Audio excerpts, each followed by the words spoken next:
Conseller, bon dia. Molt bon dia, moltes Com anem? gràcies. Bé, moltes gràcies per convidar-me. No, home, gràcies a vostè per venir. A més, en una data, jo crec que, no sé si incòmoda o no, en relació amb el que ha passat aquest cap de setmana a Catalunya.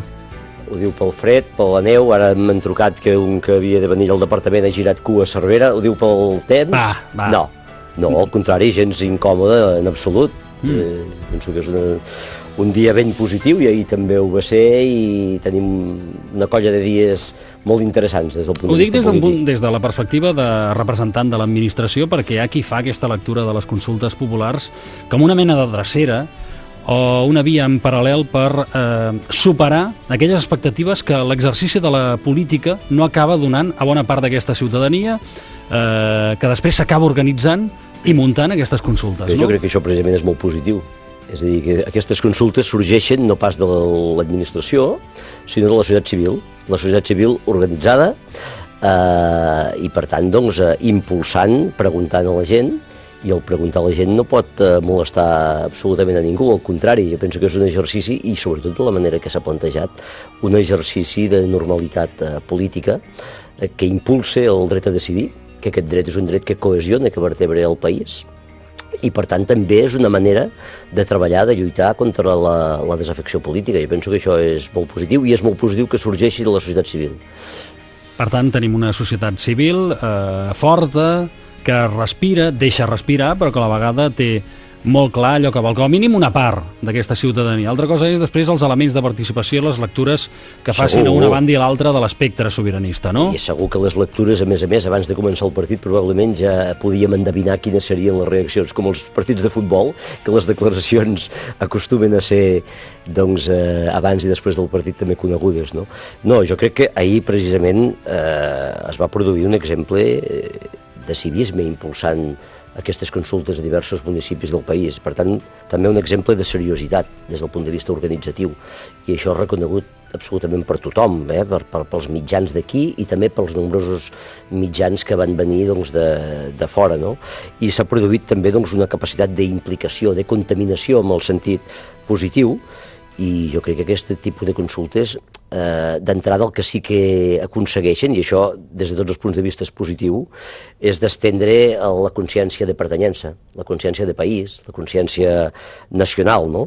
Però ha sigut una participació a favor d'aquesta consciència nacional, a favor d'aquest fet identitari, o s'hi pot haver barrejat també, hi ha qui fa aquesta lectura, un factor d'anar a la contra en relació amb una sèrie de lloses que ens van caient al damunt, la més grossa de les quals, evidentment, és aquesta sentència del Tribunal Constitucional. Evidentment que a la ciutadania hi ha moments en què és allò que dona el cop damunt la taula i diu, en fi, tu, per aquest camí no podem ser, per aquell altre no ens deixen, per aquell de més enllà, escolta, potser resulta que el que hem de fer és creure més en nosaltres mateixos, amb les nostres possibilitats i obrir camins per tal de poder ser reconeguts. No? Però quina lliçó n'ha d'extreure la política i els representants polítics i els gestors del govern d'aquest país, entre els quals vostè s'hi compta, en funció de tot això que s'ha viscut durant el cap de setmana? Perquè hem sentit, gent amb vocació de menys tenir-ho, de situar-ho en un terreny gairebé anecdòtic, i a mi em sembla que la mobilització haurà estat més gran o més petita del que consideraven els mateixos organitzadors. Sí.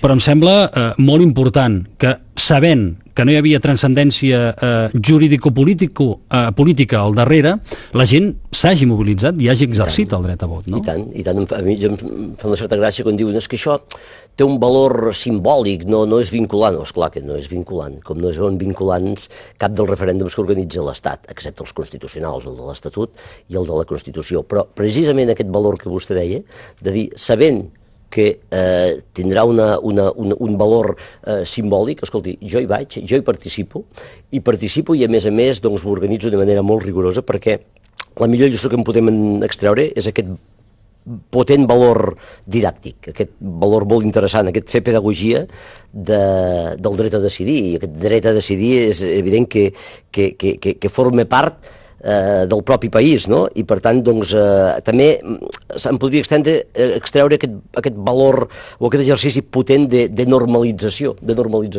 És a dir, i per tant, de posar la sobirania nacional o el dret a decidir com a formar part de la centralitat política del país. És a dir, també s'aconsegueix amb normalitat que l'independentisme, la possibilitat de que el teu país pugui figurar en els mapes polítics d'Europa amb el seu propi color, formi part de la centralitat política d'aquest país i per tant no s'identifiqui independentisme amb radicalitat, independentisme amb conflicte, independentisme, per tant... Però hi ha qui diu que això, perdoni, però això ja es pot vehicular a partir de les diverses formacions polítiques que d'aquí a una mica menys d'un any concorreran a les eleccions al Parlament de Catalunya, cadascuna d'elles amb una sèrie d'idees i propostes programàtiques, no? És evident, però la participació que es demostra caminant i no únicament anar a votar cada 4 anys o cada quan sigui que s'és cridat a votar els ciutadans, no? I per tant hi ha moltes maneres de participar i d'exigir en els governs i en els governants. I evidentment aquesta que sorgeix de la societat civil, a més tan potent, tan canalitzada, és una manera de poder-ho fer.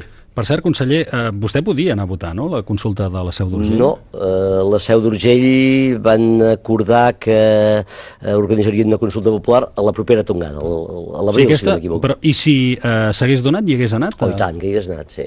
Hagués anat a votar i hagués votat que sí. Perquè la consellera Capdevila sí que va anar. No sé com ha caigut això, en general, en el si del govern. Bé, jo crec que això d'aquí forma part de... Però cadascú se sap la pista, no? De la normalitat. Se sap quines són les idees que defensa i se suposa que si un ideari és un ideari i va en aquesta mateixa direcció i si dona suport... I tant que sí, no, per descomptat que sí, i a més el que no s'entendria és que fos el contrari, oi? El que segurament seria noticiable és que fos el contrari, i és normal que sigui d'aquesta manera, però a més, a mi el que penso que té una força molt i molt potent és això, és les persones que són cridades, que exerceixen amb normalitat aquest dret i que a més expressen l'àvia amb la neta, acompanyada del... La normalitat, la centralitat política expressa i canalitza aquesta voluntat de ser, aquesta voluntat de que Catalunya sigui un país normal com els altres i expressant-ho de manera molt natural. Jo penso que realment ahir va ser un dia important des d'aquest punt de vista i el que cal és continuar des de la força, des de la unitat política, cívica i institucional també.